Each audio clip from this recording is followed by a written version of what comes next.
यज्ञ मंडप में आकाशवाणी द्वारा दक्ष को फटकारना तथा देवताओं को सावधान करना।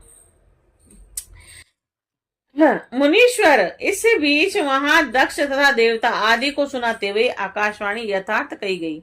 आकाशवाणी बोली, हे दुराचारी तथा दम्भ वृत्ति में तत्पर दक्ष, हे महामूंड, तुमने यह कैसा अनर्थ कार्यक्रम कर डाला। हे मूंड, तुमने शिव भक्त राज दधीची के कथन को भी प्रमाण नहीं माना, और जो तुम्हारे लिए सब प्रकार से आनंददायक और मंगलकारक था। वे ब्राह्मण तुमको दुहस श्राप देकर चले गए, तब भी तुम मूढ़ ने अपने मन में कुछ भी नहीं समझा, और इसके अंतर तुमने अपने घर में स्वतः आई हुई अपनी मंगलमय पुत्री सती का विशेष आदर क्यों नहीं किया। हे ज्ञान दुर्बल, तुमने सती और महादेवी जी की पूजा नहीं की, यह तुमने क्या किया। मैं ब्रह्मा जी का पुत्र हूँ ऐसा समझकर विमोह में पड़कर तुम व्यर्थ ही घमंड में भरे हुए हो। वे सती सदा आराधना करने के योग्य समस्त पुण्यों का फल देने वाली और तीनों लोगों की माता कल्याणी स्वरूपा और शंकर के आधे अंग में निवास करने वाली है। हे महेश्वरी सती देवी, पूजित होने पर सदा संपूर्ण सौभाग्य प्रदान करने वाली और अपने भक्तों को सब प्रकार के मंगल देने वाली है।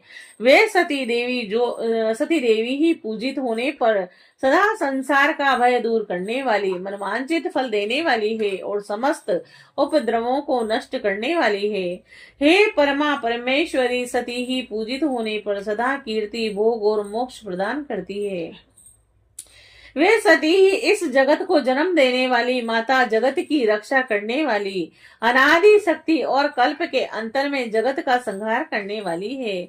वे सती ही जगत की माता, भगवान विष्णु की माता विलासनी तथा ब्रह्मा, इंद्र, चंद्र, अग्नि एवं सूर्य आदि की जननी मानी गई है। वे सती ही तपस्या, धर्म तथा दान आदि का फल देने वाली शंभु शक्ति महादेवी, दुष्टों का हनन करने वाली और परात्पर पर शक्ति है। ऐसी सती देवी जिनकी सदा प्रिय भार्या है, और उन शिव को दुष्ट विचार वाले मूढ़ तूने यज्ञ भाग नहीं दिया, और भगवान शिव ही परमेश्वर, सबके स्वामी, परात्पर ब्रह्म विष्णु आदि के द्वारा समयक सेव हैं और सबका कल्याण करने वाले हैं। इनके दर्शन की इच्छा वाले सिद्ध पुरुष तपस्या करते हैं, और इन्हीं के दर्शन की इच्छा वाले योगी जन योग साधना में प्रवृत्त होते हैं।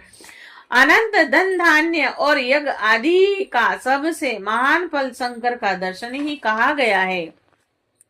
शिव की ही जगत का धारण पोषण करने वाले, समस्त विद्याओं के पति, सब कुछ करने में समर्थ, आदि विद्या के श्रेष्ठ स्वामी और समस्त मंगलों को मंगल है और हे खल, तुमने उनकी शक्ति का आज सत्कार नहीं किया, इसीलिए अवश्य ही इस यज्ञ का विनाश हो जाएगा।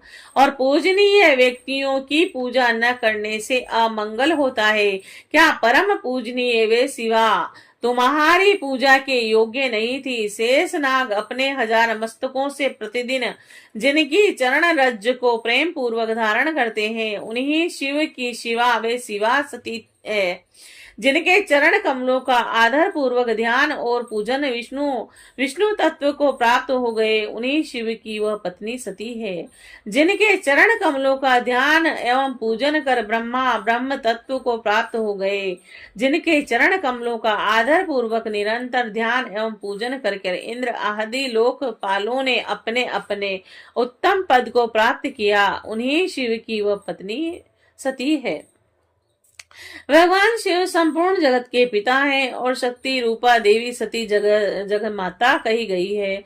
और हे मूढ़, तुमने उनका सत्कार नहीं किया, तुम्हारा कल्याण कैसे होगा। तुम्हारे ऊपर दुर्भाग्य का आक्रमण हो गया और विपत्तियां टूट पड़ी है, क्योंकि तुमने भक्ति पूर्वक उन भवानी और शंकर की आराधना नहीं की और कल्याणकारी शिव जी का पूजन अर्चन न करके मैं कल्याण प्राप्त कर लूंगा, ये कैसा गर्व है। और यह तुम्हारा दुर्वार गर्व आज विनष्ट हो जाएगा। इन देवताओं में कौन ऐसा है जो सर्वेश्वर शिव से विमुख होकर तुम्हारी सहायता करेगा? और मुझे तो ऐसा कोई दिखाई नहीं दे रहा है। और यदि देवता इस समय तुम्हारी सहायता करेंगे तो जलती हुई आग से खेलने वाले पतंगों के समान वे नाश को ही प्राप्त करेंगे। आज तुम्हारा मुख जल जाए, तुम्हारे यज्ञ का नाश हो जाए, और जितने तुम्हारे सहायक हैं वे भी आज शीघ्र ही भस्म हो जाएं। जो आज इस दुरात्मा दक्ष की सहायता करेंगे उन समस्त देवताओं के लिए शपथ है कि उनका कर्म तुझ दक्ष के अमंगल के लिए हो। समस्त देवता आज इस यज्ञ मंडप से निकलकर अपने अपने स्थान को चले जाएं, अन्यथा आप लोगों का सब प्रकार से नाश हो जाएगा। अन्य सब मुनि और नाग आदि भी इस यज्ञ से निकल जाएं, अन्यथा आज आप लोगों का सर्वथा नाश हो जाएगा। हे विष्णु, आप इस यज्ञ मंडप से शीघ्र निकल जाएं, अन्यथा आज आपका सर्वथा नाश हो जाएगा। हे विधाता, आप भी इस यज्ञ मंडप से शीघ्र निकल जाएं, अन्यथा आज आपका सर्वथा नाश हो जाएगा। ब्रह्मा जी बोले, हे नारद, संपूर्ण यज्ञशाला में बैठे हुए लोगों से ऐसा कहकर सबका कल्याण करने वाली आकाशवाणी मौन हो गई है। तात इस प्रकार की आकाशवाणी को सुनकर विष्णु आदि सभी देवता तथा अन्य मुनि आदि सभी लोग आश्चर्यचकित हो गए। श्री शिवाय नमस्तुभ्यम।